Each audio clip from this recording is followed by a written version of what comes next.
Hello everybody, कैसे हैं आप सब लोगों। Welcome back to my channel that is Monica brain boost. तो आज हम क्या करने वाले हैं, बड़े मजेदार इंटरेस्टिंग टॉपिक रिप्रोडक्शन को पढ़ने वाले हैं। बोर्ड पे आपको दिख ही रहा होगा कि मैम ने बहुत कुछ लिखा हुआ है।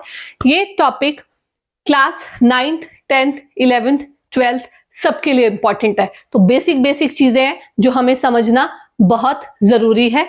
इसी के बेसिस पे आगे आपका बायो चलता रहेगा। तो इसी टॉपिक को मैं 1 by 1 इन लेक्चर्स में डिस्कस करूंगी। बने रहिएगा मेरे चैनल के साथ ताकि आपको नए नए टॉपिक्स और नई नई चीजें समझने को मिले। तो चलिए जी स्टार्ट करते हैं। तो चलिए जी स्टार्ट करते हैं। बायो का फर्स्ट टॉपिक दैट इज इस चैप्टर का first topic that is how do organism reproduce.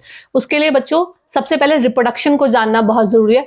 What do you understand by reproduction. देखो आप सबको पता है रिप्रोडक्शन का मीन्स होता है जनरेशन को कंटिन्यू करना, राइट। तो रिप्रोडक्शन का मतलब है जो लिविंग ऑर्गेनिज्म है, जैसे हम लोग हैं, जानवर हैं, या जो भी लिविंग थिंग है, वो अपने यंग वन की प्रोजेनी को आगे बढ़ाती है। यानी reproduction means that the living organism produce young one of their own kind, यानी अपने जैसे ही प्रोजेनी को आगे बढ़ाना।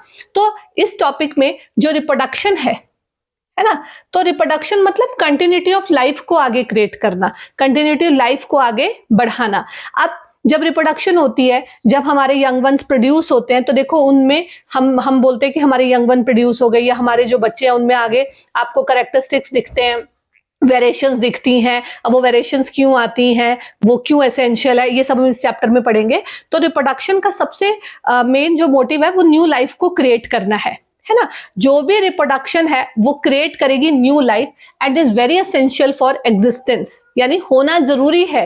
और कंटिन्यूटी ऑफ स्पीशीज अगर बढ़ना है तो आपका रिप्रोडक्शन का होना बहुत जरूरी है, ठीक है। अब रिप्रोडक्शन जो है वो मेनली लिविंग थिंग का काम है। देखो नॉन लिविंग थिंग में भी रिप्रोडक्शन होती होगी, नहीं होती, पर जो लिविंग वाले हैं उसमें रिप्रोडक्शन तो होना एक ये इनका मेन है। नॉन लिविंग थिंग में कैसे हो जाएंगे कभी पत्थर वत्थर का यंग, नहीं होते हैं। तो जो आपका रिप्रोडक्शन है वो न्यू लाइफ के लिए एसेंशियल है, कंटिन्यूटी ऑफ लाइफ के लिए एसेंशियल है, ठीक है। अब रिप्रोडक्शन में सबसे इंपॉर्टेंट टॉपिक जो हमने कवर करना है दैट इज वेरिएशन। अब आपको ये पता है कि वेरिएशन क्या होता है। देखो होता क्या है वेरिएशन का मतलब, स्पीशीज में वेरिएशन होना, वेरिएट होना, किसी ना किसी का चेंज होना। तो जो आपकी वेरिएशन है वो वेरिएशन जो है वो सर्वाइवल ऑफ फिटनेस के लिए बहुत जरूरी है।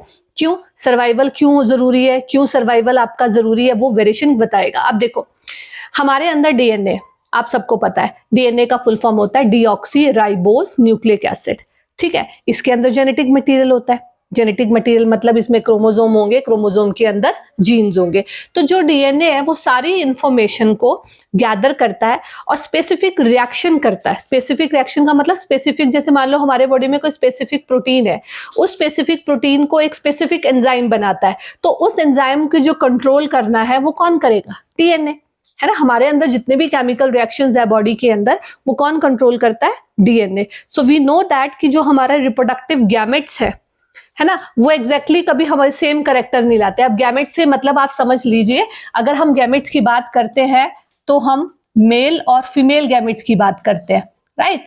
मेल गैमेट्स में जो होते हैं वो मेनली आपके स्पर्म होते हैं, जिसको हम एक्स गैमेट बोलते हैं। फीमेल में आपके क्या होता है, फीमेल में XX होते हैं और मेल में जो है वो XY होते हैं। अब देखो ये जो गैमेट्स है ना XX और XY, ये गैमेट जब आपके क्रॉसिंग ओवर होगी तो इसके अंदर जो करेक्टर होंगे, जो जेनेटिक मटेरियल होगा वो एक्सचेंज होगा, और जब आपका जेनेटिक मटेरियल एक्सचेंज होगा वो वेरिएशन क्रिएट करेगा। तो यानी अगर किसी कपल के 2 चिल्ड्रंस है या 3 या 4 बच्चे हैं तो उन चारों में जो वेरिएशन है वो एग्जैक्ट कॉपी नहीं है अपने पेरेंट्स के। क्यों, क्योंकि जब उसमें गैमेट का एक्सचेंज हुआ तो आधे करेक्टर फादर के और आधे करेक्टर मदर के। तो जब ये करेक्टर एक्सचेंज होता है it is due to genes. तो हम कह सकते हैं कि वेरिएशन जो है वो इंपॉर्टेंस ऑफ वेरिएशन इसलिए है क्योंकि वेरिएशन यूजफुल है। सबसे पहले सर्वाइवल ऑफ स्पीशीज का, अगर वेरिएशन नहीं होंगी तो सर्वाइवल ऑफ स्पीशीज भी नहीं होगा। बहुत इंपॉर्टेंट कॉन्सेप्ट है कि वेरिएशन जो है वो सर्वाइवल ऑफ स्पीशीज को बढ़ाता है। अब इसका सबसे अच्छा एग्जाम्पल है, देखो अब जो बैक्टीरिया है बैक्टीरिया की बहुत वाइड रेंज है। पहले जो बैक्टीरिया होता था, थोड़ा सा आप गर्म टेम्परेचर देते थे, बहुत पहले की बात करते हैं जी, मर गया बैक्टीरिया, मर गया, अब नहीं होगा गर्म। लेकिन अब उसकी स्पीशीज में इतनी वेरिएशन आ गई है कि वो हाई टेम्परेचर में भी अपने आप को सर्वाइव कर लेता है। यानी जब उसकी प्रोजेनी आगे बढ़ी, वेरिएशन हुआ, तो वो उनके अंदर जो जेनेटिक मेकअप था, उनके अंदर जो चेंजेस थे, वो इतने वेरिएट हो गए कि उन्होंने अपने आप को गर्म टेम्परेचर में भी सर्वाइव करना सीख लिया। सो variation is very important for the survival of the species. ठीक है, दिस इज ऑल अबाउट कि हाउ डू, और मतलब रिप्रोडक्शन क्यों जरूरी है, रिप्रोडक्शन क्या करता है, रिप्रोडक्शन वेरिएशन लाता है, और वेरिएशन क्यों जरूरी है, variation is the useful for the survival of species. Fine, ये जस्ट बेसिक है। अब डीएनए का जो है वो बहुत बड़ा रोल होता है। डीएनए का फुल फॉर्म होता है डीऑक्सी राइबोज न्यूक्लिक एसिड। मैंने आपको पहले भी बताया है, डीएनए जो है, डीएनए के अंदर जेनेटिक मटेरियल है हमारा। डीएनए के अंदर क्रोमोसोम होते हैं, क्रोमोसोम के अंदर जीन्स होते हैं, और हर एक जीन एक पर्टिकुलर उसको कोड करता है। यानी अगर हमारे अंदर कोई प्रोटीन बननी है तो उसके लिए पर्टिकुलर जीन कोड करेगा, हमारे अंदर कोई रिएक्शन हो रहा है तो उसके लिए पर्टिकुलर जीन कोड करेगा। तो मतलब जीन जो है वो हमारे हेल्प में, कोडिंग में हेल्प करता है। तो अगर डीएनए नहीं होगा तो वेरिएशन नहीं होगी। तो मेनली वेरिएशन का जो कारण है वो डीएनए ही है। ठीक है, अब इंपॉर्टेंस क्यों है? इंपॉर्टेंस बहुत यूजफुल है for the survival of species के लिए, तो मैंने आपको बता दिया।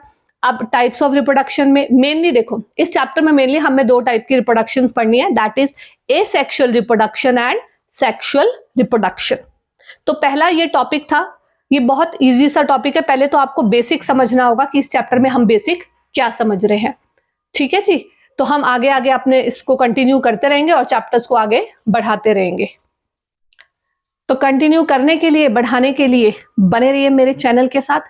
कैसा लगता है लाइक और सब्सक्राइब करके जरूर बताएंगे। Bye bye.